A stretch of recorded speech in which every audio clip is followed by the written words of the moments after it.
l'Éternel des cris de joie pour tous habitants de la terre. Bonsoir à tous, c'est avec beaucoup de joie que nous vous accueillons ce sabbat, que nous puissions nous réjouir dans le saint nom de notre Dieu, lui rendre gloire et honneur car notre Dieu est digne de louange. Je t'exalterai, ô mon Dieu, mon roi, et je bénirai ton nom à toujours et à perpétuité. Chaque jour, je te bénirai et je célébrerai ton nom à toujours et à perpétuité. L'Éternel est grand et très digne de louange, et sa grandeur est insondable.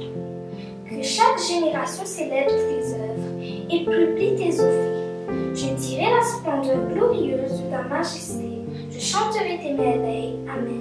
Psaume 145, versets 1 à 5. Prions ensemble. Notre Dieu, notre Père, nous voulons te remercier pour cette semaine passée sous ton regard. Merci d'avoir été avec nous, de t'avoir béni, de t'avoir accompagné. Merci pour la santé que tu nous procures. Alors que nous entrons dans le sabbat, te prions de nous accompagner aussi, de permettre que ce sabbat soit un délice pour chacun de tes enfants. Permets, Seigneur Dieu, que nous puissions te louer et te glorifier en ce jour spécial. Bénis tous tes enfants, de Maurice et de Paul le monde. C'est dans le nom de Jésus que nous voulons te demander ces grâces. Amen. Quel merveilleux jour que ce jour du repos, ce jour du sabbat que Dieu a mis à mort pour nous. Nous avons l'occasion ce soir d'accueillir ce saint sabbat, de louer, de chanter, d'adorer notre Dieu à travers le cantique au numéro 170.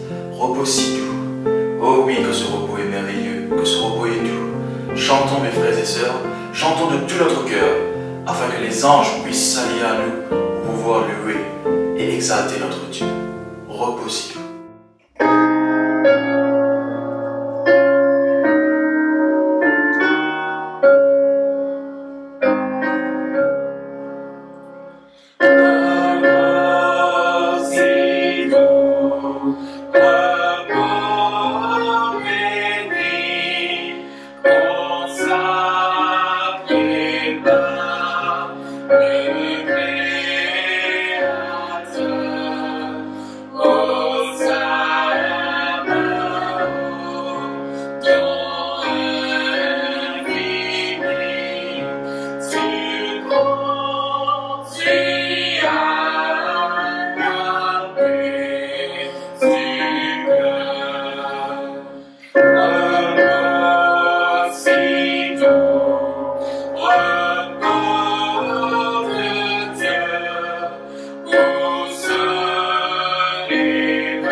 ta magnificence.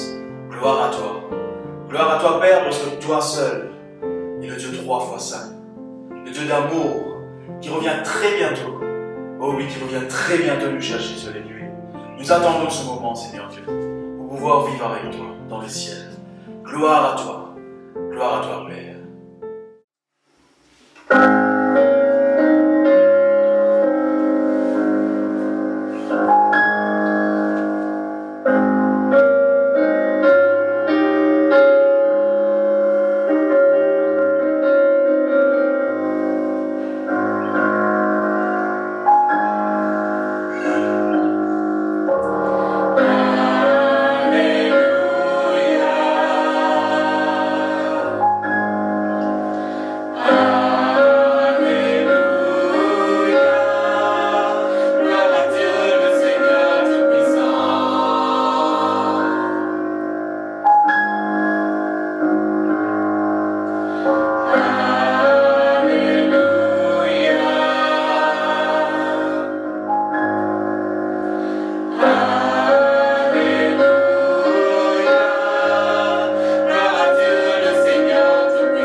Nous vous invitons à présent à prendre votre Bible et nous allons faire la méditation de la parole de Dieu. Bon sabbat à vous tous.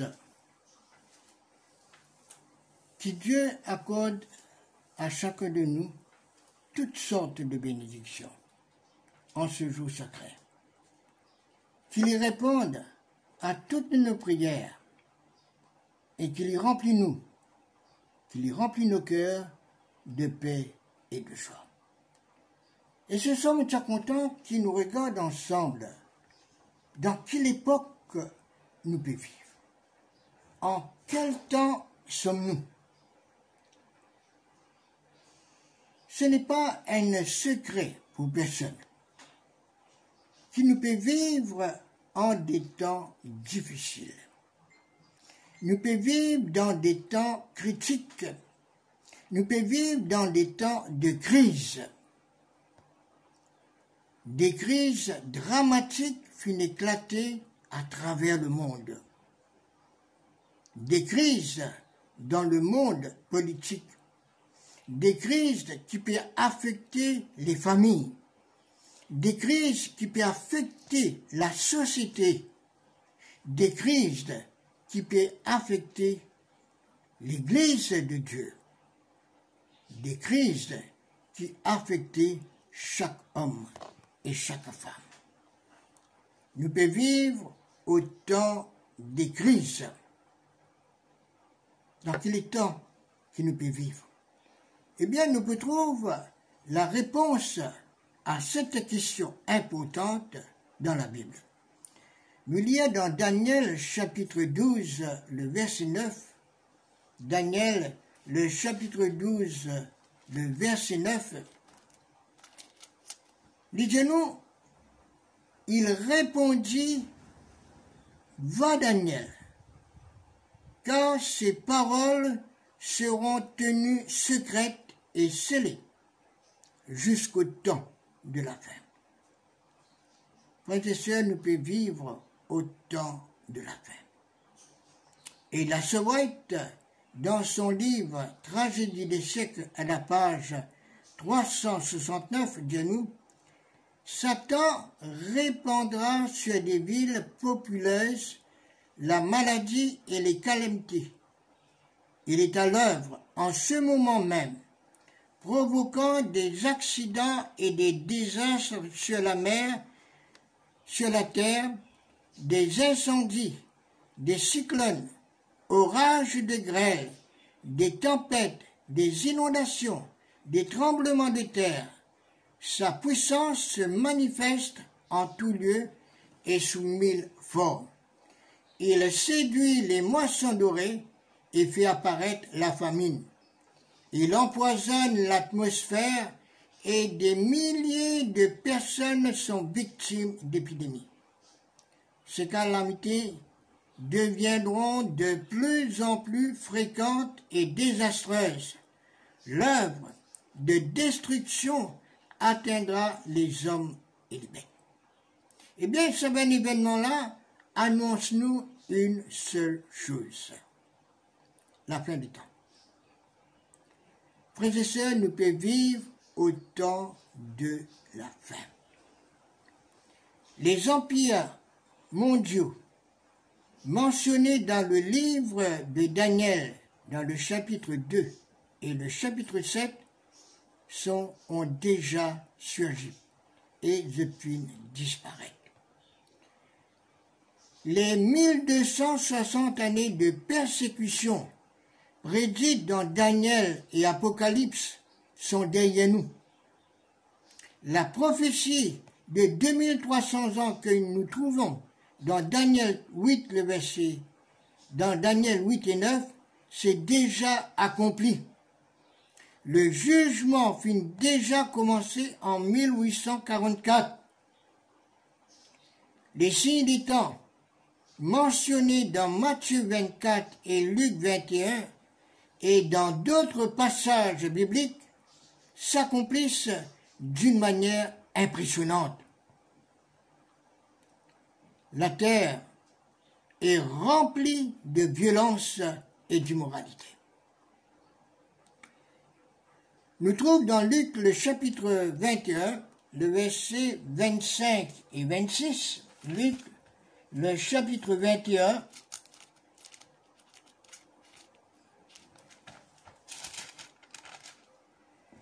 le verset 25 et 26, il dit à nous, il y aura des signes dans le soleil, dans la lune et dans les étoiles, et sur la terre il y aura de l'angoisse chez les nations qui ne sauront que faire, au bruit de la mer et des flots. Les hommes rendront l'âme de terreur dans l'attente de ce qui surviendra pour la terre, car les puissances des cieux seront ébranlées. Il y aura de l'angoisse et les hommes ne sauront que faire. En effet, les hommes n'est plus connu qui peut faire devant les crises économiques. Les hommes n'est plus connu qui peut faire devant la croissance de la criminalité. Les hommes n'est plus connu qui peut faire devant la pollution atmosphérique. Les hommes n'est plus connu qui peut faire devant les crises qui éclataient à travers le monde. Nous pouvons vivre que dans l'angoisse. Frères et sœurs, l'influence croissante du pape et ses différents déplacements à travers le monde, montrez-nous qui nous sommes réellement à la fin des temps. Le signe le plus clair du temps de la fin, c'est celui qui nous trouvait dans Matthieu 24, le verset 14, texte très connu. Cette bonne nouvelle du royaume sera prêchée dans le monde entier pour servir de témoignage à toutes les nations. Alors viendra la fin. Le signe le plus clair de la fin des temps, c'est la prédication de l'Évangile. Et avec la technologie aujourd'hui, beaucoup de personnes entendre la parole de Dieu. Beaucoup de personnes pérègrinent vers Dieu. Dans certaines régions du monde, la demande d'études bibliques finit augmentée par 5 fois. La vente de la Bible finit considérablement augmentée. Dans la division nord-américaine, Finéna, ces derniers temps, 900 nouvelles églises. L'accomplissement de ceci annonce-nous qui nous sommes au temps de la fin. Que faire maintenant? Luc, le chapitre 21, le verset 28, dit nous, quand ces choses commenceront à arriver, redressez-vous et levez la tête, parce que votre délivrance approche. Voilà ce qu'il nous besoin faire. Voilà l'invitation que Dieu lance nous. Voilà le conseil. Voilà l'exhortation. Levez la tête et adorez Dieu dans la foi, dans l'amour et dans la joie. Voilà ce qu'il nous besoin faire pendant ce moment difficile qu'il nous peut vivre. Voilà ce qu'il nous besoin faire pendant ce nouveau sabbat qui fait commencer là. Frères et sœurs, nous sommes au temps de la paix. Une deuxième réponse que Dieu donne nous concernant le temps qui nous peut vivre, eh bien, nous trouvons dans Osée, le chapitre 10, le verset 12. Osée, le chapitre 10, le verset 12.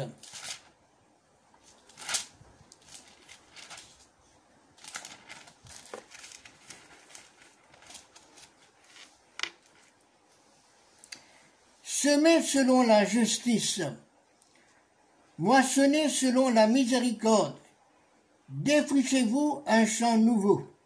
Il est temps de chercher l'Éternel jusqu'à ce qu'il y vienne et répande pour vous la justice.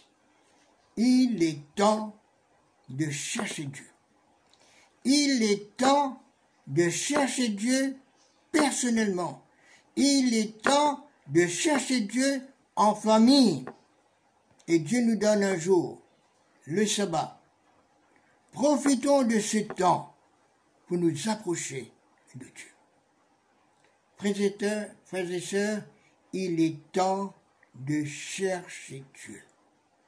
Et il est temps pour nous d'être conscients de nos besoins spirituels. Pourquoi faut-il chercher Dieu? Joël, le chapitre 1er, le verset 15, dit à nous. Joël, chapitre 1er, le verset 15. À quel jour? Car le jour de l'Éternel est proche, il vient comme un ravage du Tout-Puissant.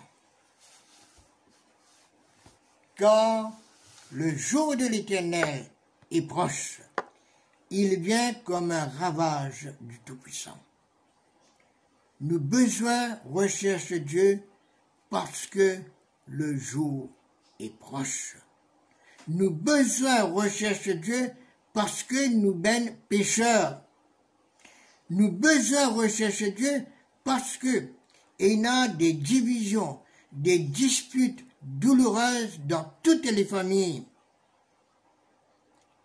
En entendant tout ce qui peut passer autour de nous, nous trouvons vraiment que Satan fait descendre vers nous, animé d'une grande colère, parce qu'il sait qu'il a très peu de temps. Nous devons rechercher Dieu parce que le Seigneur nous invite avec amour à le chercher et qu'il prend plaisir à nous pardonner. Nous devons chercher Dieu parce que les problèmes sont grands. Et l'autre question qui nous pose, nous, comment chercher Dieu? Nous devons le chercher avec foi.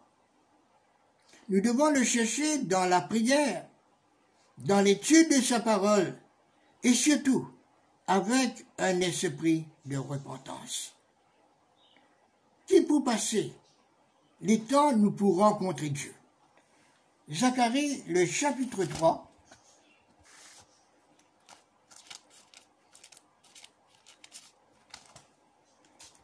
Dans Zacharie, le chapitre 3, nous lisons les 5 premiers versets.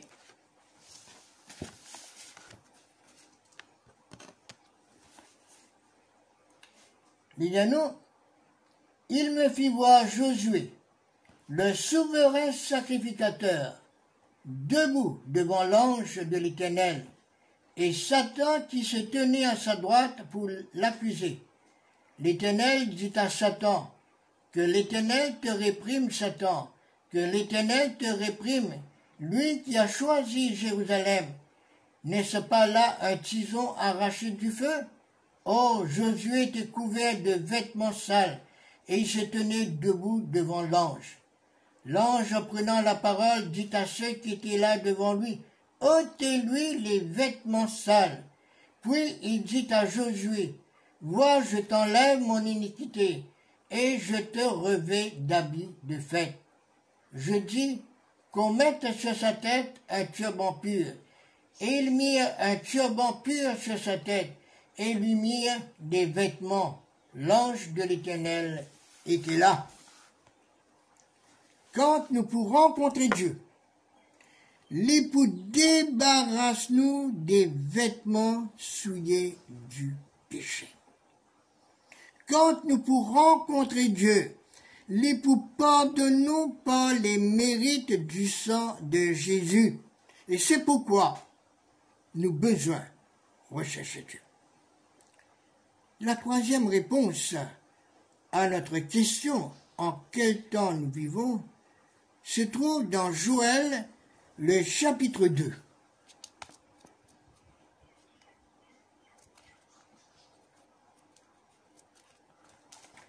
Joël, le chapitre 2, nous lisons le verset 28, à partir du verset 28. Après cela, je répandrai mon esprit sur toute chair. Vos fils et vos filles prophétiseront, vos vieillards auront des songes, et vos jeunes gens des visions. Même sur les serviteurs et sur les servantes, dans ces jours-là, je répandrai mon esprit, je ferai paraître des prodiges dans les cieux et sur la terre, du sang, du feu et des colonnes de fumée. Le soleil se changera en ténèbres et la lune en sang, avant l'arrivée du jour de l'Éternel, de ce jour grand et terrible. Alors quiconque invoquera le nom de l'Éternel sera sauvé. Le salut sera sur la montagne de Sion et en Jérusalem, comme a dit l'Éternel, et parmi les réchappés que l'Éternel apparaîtra. Nous pouvons vivre au temps de la pluie de l'arrière-saison. Eh bien, cette promesse fut déjà accomplie lors de la Pentecôte. Et maintenant, Dieu désire accomplir aujourd'hui en faveur de son Église et en faveur de chacun de nous, de ses enfants. Dieu les accomplir la même promesse. Et c'est pourquoi nous besoin recherche cette puissance du Saint-Esprit. Quelles sont les bénédictions qui nous pourrons recevoir avec la pluie de l'arrière-saison? Eh bien, une bénédiction qui nous prenons, le Saint-Esprit pour communiquer nous la présence de Jésus dans nous la vie. Le Saint-Esprit pour susciter l'amour sincère entre nous, au foyer et dans l'Église. Le Saint-Esprit rendra le peuple de Dieu capable de proclamer le grand cri. Le Saint-Esprit pour préparer le peuple de Dieu pour le second avènement du Christ. Frères et sœurs, le Saint-Esprit pour préparer le peuple de Dieu à vivre en sa présence. Le moment est venu pour qu'il nous supplie Dieu de nous baptiser du Saint-Esprit. C'est le moment de recevoir la pluie de l'arrière-saison. Nous sommes au temps de la fin. Et puisque nous sommes au temps de la fin, à nous regarder ensemble ce que l'apôtre Paul dit à nous dans Romains, le chapitre 13, le verset 11 et 12. Romains, le chapitre 13, le verset 11 et 12.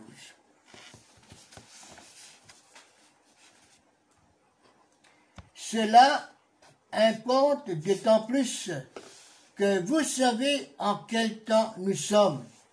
C'est l'heure de vous réveiller en fin du sommeil, car maintenant le salut est plus près de nous que lorsque nous avons cru.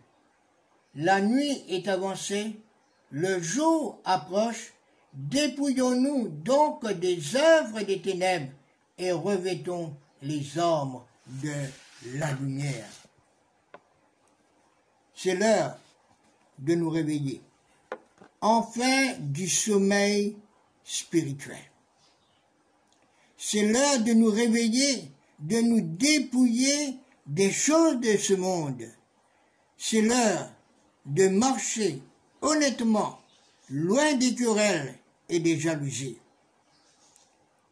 C'est l'heure de ne plus satisfaire les convoitises de la chair.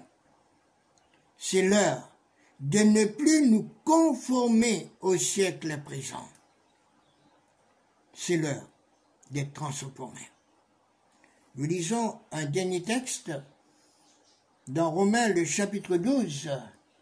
Nous lisons le verset 10 à 12. Par amour fraternel, soyez pleins d'affection les uns pour les autres. Par honneur, usez de prévenance réciproque. Ayez du zèle et non de la paresse. Soyez fervents d'esprit. Servez le Seigneur. Réjouissez-vous en espérance. Soyez patients dans l'affliction. Persévérez dans la prière. Voilà ce que l'apôtre Paul nous conseille.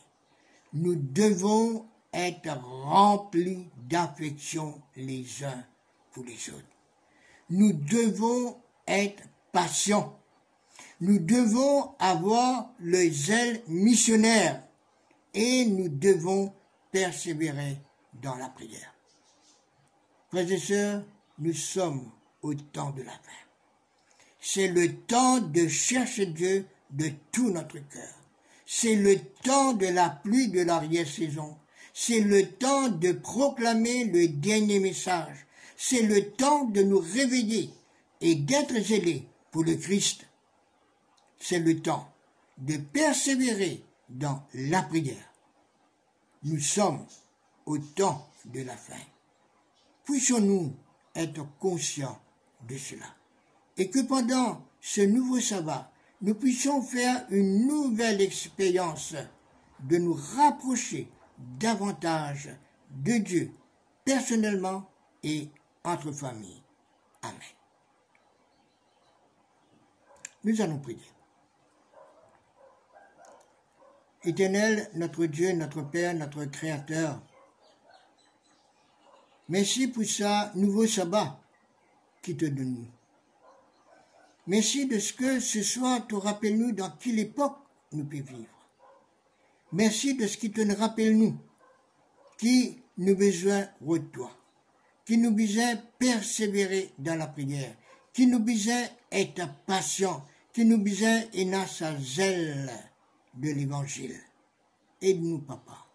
Et pour cela, nous supplions toi, qui t'envoie-nous le réveil dans la vie personnelle, le réveil dans nos foyers, le réveil dans nous l'église, et qui par nous l'influence d'autres âmes capables sentir le besoin pour qu'on toi et marche avec toi.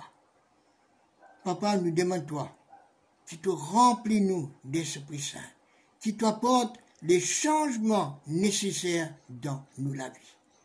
Accorde à chacun de nous une bénédiction spéciale en ce jour sacré, au nom de Jésus. Amen.